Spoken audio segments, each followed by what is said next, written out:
যিসকল মানুহে অৰুণোদয় এপ্লাই কৰিম ভাবি আছে সেইসকল মানুহৰ বাবে ভাল খবৰ। তো আপোনালোকে অতি শীঘ্ৰে আপোনালোকে অৰুণোদয় আঁচনিখন এপ্লাই কৰিব পাৰিব। তো আপোনালোকৰ ডক্টৰ হিমন্ত বিশ্ব শৰ্মা ছাৰে কি কৈ আছে সেইটো শুনক।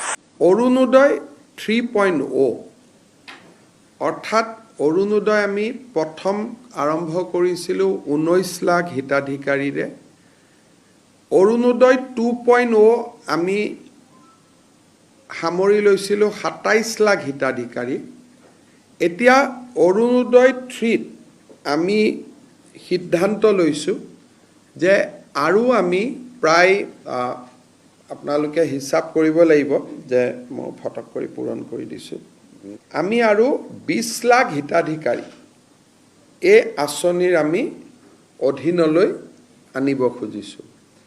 যদি 20 লাখ হিতাধিকাৰীক এই আঁচনিৰ অধীনলৈ আনো তেতিয়াহ'লে এই আঁচনিৰ অধীনত বেনিফিটেড পৰিয়ালৰ সংখ্যা 47 লাখলৈকে বৃদ্ধি পাব। আমি অৰুণোদয় 2.0 আধাৰ আৰু ৰেচন কাৰ্ডৰ লগত জড়িত নাছিলে। তাৰ কাৰণেটো পাবৰ কাৰণে ৰেচন কাৰ্ড থাকিবই লাগিব। আৰু যদি ৰেচন কাৰ্ড কাৰোবাৰ থাকে তেতিয়াহ'লে তাৰ আধাৰো থাকিব লাগিব। অৰ্থাৎ Orunodoi will be link with Aadhaar and ration card. সেইকাৰণে বৰ্তমানলৈকে পাই থকা অৰুণোদয়ৰ হিতাধিকাৰী আৰু নতুনকৈ 20 লাখ যি হিতাধিকাৰী হ'ব তাৰ কাৰণে এটা নতুন নিৰ্বাচনী প্ৰক্ৰিয়া এটা আৰম্ভ হ'ব। অৱশ্যে যেতিয়ালৈকে নতুন বেনিফিচিয়াৰী নিৰ্বাচন নহয় তেতিয়ালৈকে পুৰণাসকলে অৰুণোদয় পাই থাকিব। কিন্তু যেতিয়া নতুন হিতাধিকাৰী হ'ব বৰ্তমানে পাই থকা সকলোৱে নাপাবও পাৰে। যদি তেওঁলোকৰ ৰেচন কাৰ্ড নাই বা তেওঁলোকৰ আধাৰ নাই তেতিয়া তেওঁলোকে নাপাবও পাৰে।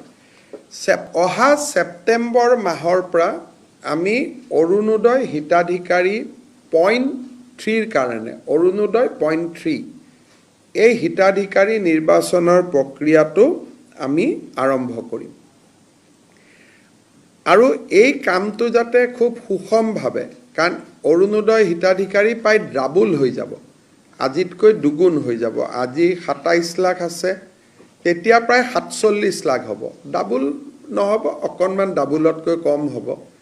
গতিকে এইবাৰ যাতে অৰুণোদয়ত প্ৰত্যেকটো ৰেচন কাৰ্ড থকা পৰিয়াল, প্ৰত্যেকটো হয়তো নহ'ব, 80% হ'ব। ৰেচন কাৰ্ড প্ৰায় 55 লাখৰ আছে, আমাৰ অৰুণোদয় 47 লাখ।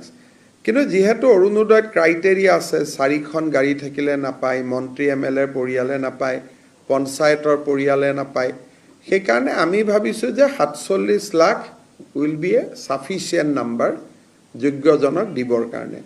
আৰু তাৰ গোটেই নিৰ্বাচনৰ প্ৰক্ৰিয়াটো আমি ছেপ্টেম্বৰ মাহৰ পৰা আৰম্ভ কৰিম।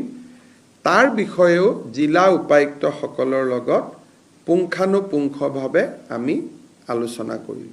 যদি আপোনালোকে এপ্লাই কৰে তেনেহ'লে আপোনালোকক কি ডকুমেণ্টছ লাগিব? তো আপোনালোকে শুনিছে, তো মই আকৌ একবাৰ আপোনাক কৈ আছোঁ, ৰেচন কাৰ্ডটো লাগিব। ৰেচন কাৰ্ডটো আপোনালোকৰ বাধ্যতামূলক হয়।